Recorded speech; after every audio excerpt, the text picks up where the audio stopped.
Welcome back to No Huddle, everyone. The Champions League has officially concluded. It is the end of the 25-26 season, and it has ended with Paris Saint-Germain lifting their second European trophy. They are now back-to-back Champions League winners, becoming the first team to do so since 2017 Real Madrid. It is an absolutely historic feat, and I think PSG has officially cemented themselves as one of the greatest teams of all time overall. It wasn't the most impressive victory in that final against Arsenal, but hey, they'll take the victory nonetheless. Overall, once again, this is just a historic achievement, and every single PSG fan should be very happy, and every PSG player should be very, very happy for themselves. So I thought it'd be nice to reminisce and go look back on this PSG team, go through their entire run, go back in time all the way from match day 1 to this final in Budapest against Arsenal, and truly dissect the entire path, the entire season that they've gone on in the Champions League, and I guess just see how PSG became back-to-back champions. So let us go back in time all the way to August of 2025, and this is when the PSG season officially starts. But before we do that, I think we obviously have to meet the team that we're obviously talking about. Of course, this team is basically the exact same team that lifted the trophy in Munich just last year. The only seismic change was goalkeeper Gianluigi Donnarumma ended up having some sort of disagreement from Luis Enrique. He got shipped out to Man City, and in the end, Sofonov would end up replacing him as the goalkeeper for the big games in the later half of the season. He would be the goalkeeper behind the sticks for the PSG team. But apart from that, we still have a very, very stacked squad, once again, repeating a lot from 2025. They had arguably the best fullback pairing in the world, and maybe the best fullback pairing since like Marcelo and Carvajal in 2017, and Nuno Mendes and Hakimi. Between them, you had Pacho and Marquinhos as a very, very good center back duo. Then you had a extremely good and balanced midfield trio of Fabian Ruiz, Vitinha, and Joao Neves. And then up front, you had Ousmane Dembele, Kavicha Kvaratskhelia, and Desiree Doué. Jesus Christ, what an absolutely stacked team. A lot of it was bought, but hey, it's arguably the best starting 11 in the world. I would say it's the best starting 11 in the world. And that stacked team is why PSG was still one of the favorites going into this new Champions League season. Obviously, they had a little bit of pressure being the defending champs, and considering no other team had gone back-to-back since that 2017 Real Madrid, PSG had to overcome a lot of history. A lot of teams, it looked like they would be able to go back-to-back after winning the Champions League the previous season, but then they would end up crashing and burning. So once again, PSG would have to break a champion's curse and do something that no other team has done since 2017. So let's just get on with it to their Champions League campaign. They started off with guns a-blazing with a 4-0 win over Atalanta, and then they even went into the Camp Nou and were able to upset Barcelona without their front three playing. And then in Leverkusen, they ended up putting 7 past them in a 7-2 win, and it just looked like PSG was just rolling. They looked even better than their previous year selves, and it looked like there was going to be no champion's curse. It looked like PSG was just going to roll over everyone and basically be dominant on their way to their second Champions League trophy. But unfortunately for PSG, they would have to hit a couple of roadblocks if they wanted to repeat once again. They faced a red-hot Bayern team, and they ended up falling 2-1 in a very, very scrappy game. But luckily, after that, they ended up getting a stimulus package in the name of Tottenham Hotspur. And in this game, they were able to bounce back, winning 5-3 in an absolute goal fest. But then, unfortunately, they would have to put their brakes on this massive run in which they couldn't score a goal against Athletic Club in a 0-0 draw. And the free fall would just continue from here. They ended up losing 2-1 to Sporting, making that one win in their last 4 games, and then it ended up being 1 win in their last 5 games as they couldn't even beat Newcastle in a 1-1 draw. Despite them having a very, very hot start, collecting 3 wins from their first 3 games, they ended up collecting only 1 win from their last 5 games, meaning they ended up missing out on the top 8 for a second straight year. They did that last year, and they ended up going in 11th place, having to go through the playoff round instead of going immediately to the round of 16. Overall, PSG were still considered a good team, but over these last couple of months in which these 5 games took in place, they looked relatively weaker compared to the potential that we knew that they could live up to. And overall, people were starting to doubt a little bit as to whether PSG could actually repeat as champions, or if or if the pressure was actually going to get to them.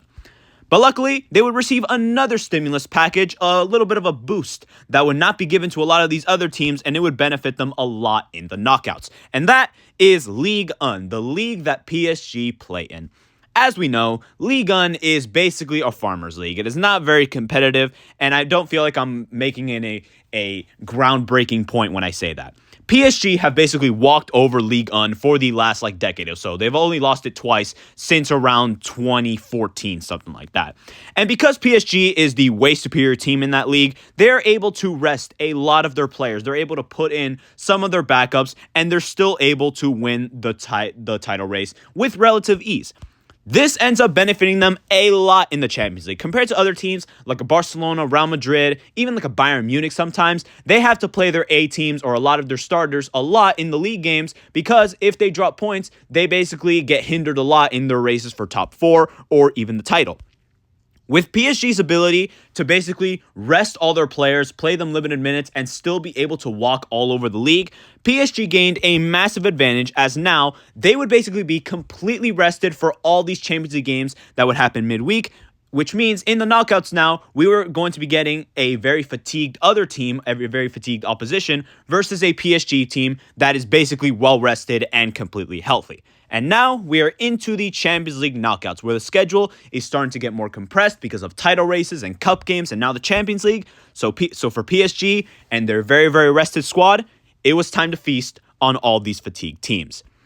The first opponent that they had to knock over was AS Monaco, and they were actually scared a little bit. They had to come back to win 3-2, and then they were almost stunned in the second leg. They actually drew 2-2, but a 2-2 draw once again was able to get them past the playoff round, which means they qualified to the round of 16, where they would meet a familiar foe in Chelsea Football Club.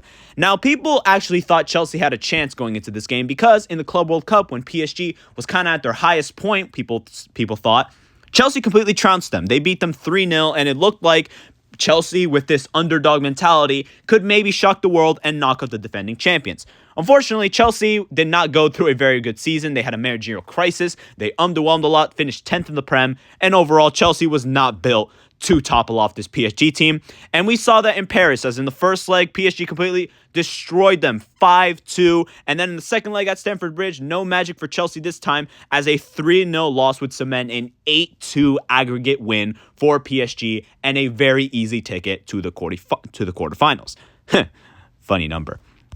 In the quarterfinals, PSG would go up against another familiar foe in Liverpool FC. Now, Liverpool is obviously a team that PSG faced in the round of 16 last year, and that game was kind of like the tidal wave that changed the trajectory of both of these clubs. As we know, after that game in which PSG beat them in a penalty shootout at Anfield, PSG have gone on to be basically the best team in Europe, winning all this stuff. Meanwhile, Liverpool have gone through a nightmare season, and obviously, even in 24-25, it didn't really end the way that they wanted it to.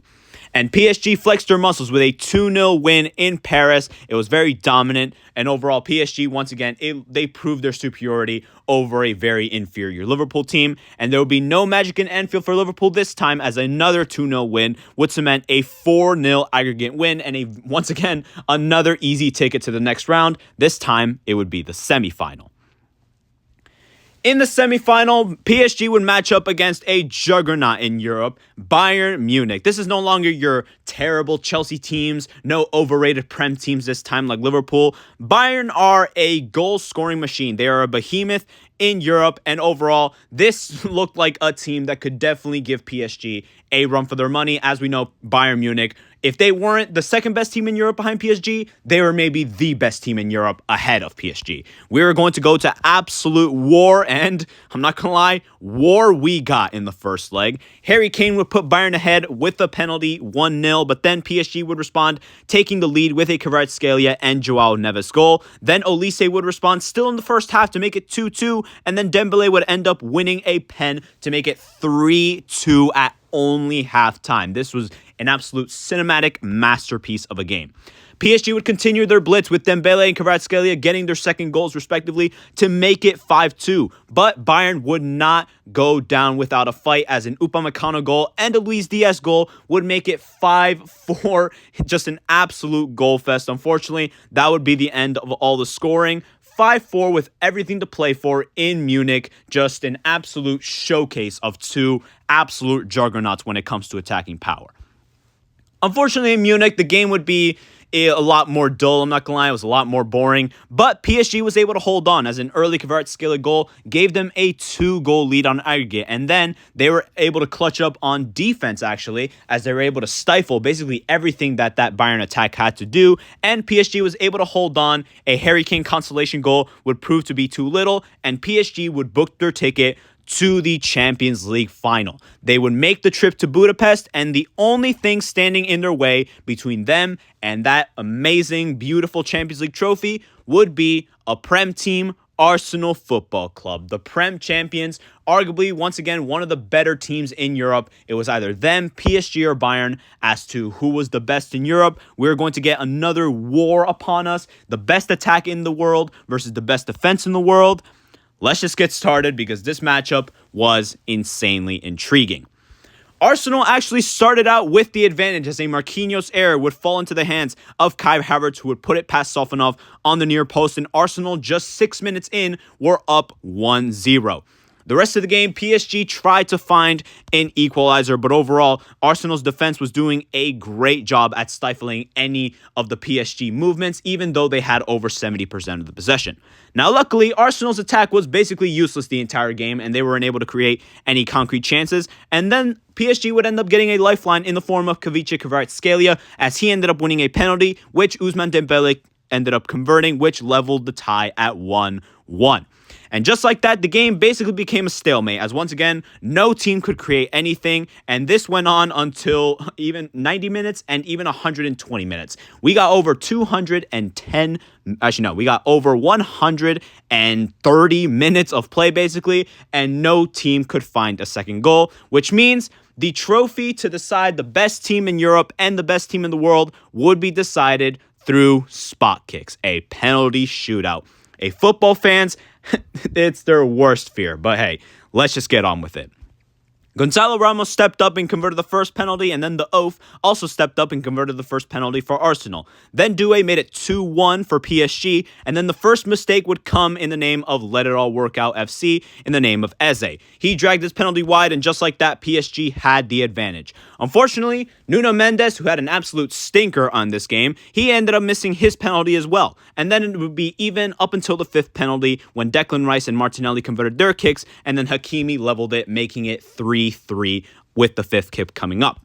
Lucas Beraldo ended up putting PSG 4-3 up after the fifth kick with his gutsy penalty, to say the least, which means Arsenal's hopes to stay alive in the Champions League rested on the feet of Gabriel. And unfortunately, he ended up honoring Messi, Sergio Ramos, Harry Kane, and all those other legends who dragged their penalty into outer space. He ended up completely boshing and skying his penalty, dragged it high, and just like that, with his missed penalty, PSG became champions of Europe for a second consecutive year, unlocking history once again, becoming the first back-to-back champion, the only back-to-back champion outside of that historic Real Madrid team, and overall I'm really proud of this PSG team, man. Like, they really do deserve this absolute dominance. They have been playing like the best team in Europe for like the last year and a half.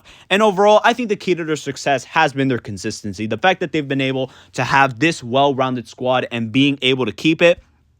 Unless they lose one of their key players due to some big transfer like a Vitinha or a João Neves, honestly, they're going to be one of the European juggernauts for this foreseeable future. They will probably be one of the big favorites to lift the Champions League once again. They have this incredible team, and they have an incredible manager in Luis Enrique, who we know can get the best out of all these players who fight for the badge and they fight for Luis Enrique. Overall, there's just really no flaws with this PSG team, and that is why they were able to win the Champions League with honestly relative ease outside of one game in the semifinal and one game in the final.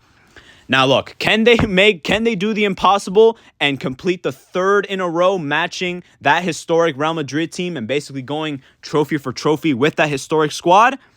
Honestly, if there's one team that could, it would be this PSG team. As we saw this year, they will definitely go through their trials and tribulations. They'll have their troubles, but As we know from that Real Madrid team and from a lot of all-time teams, the great teams are able to get into the mud, get dirty, get their hands dirty, and still be able to come out on top. And honestly, this PSG team proved this year that they are definitely at that level. And that, my friends, is the story of how PSG went back-to-back. It was filled with some dominance, some road bumps here and there, some absolute classics, but in the end, it ended with them lifting the European trophy for the second consecutive year. And that is all I have for you guys today. Let me know in the comments, what do you guys think about this PSG run? Do you guys think they're one of the greatest teams of all time? Do they stack up to those legendary teams of the past, like the Real Madrids, like the Barcelonas? Or are they just a product of a declining football? Let me know what you guys think. If you guys enjoyed this video, please subscribe and please like, as any support is truly appreciated. And I will see you guys in the next one.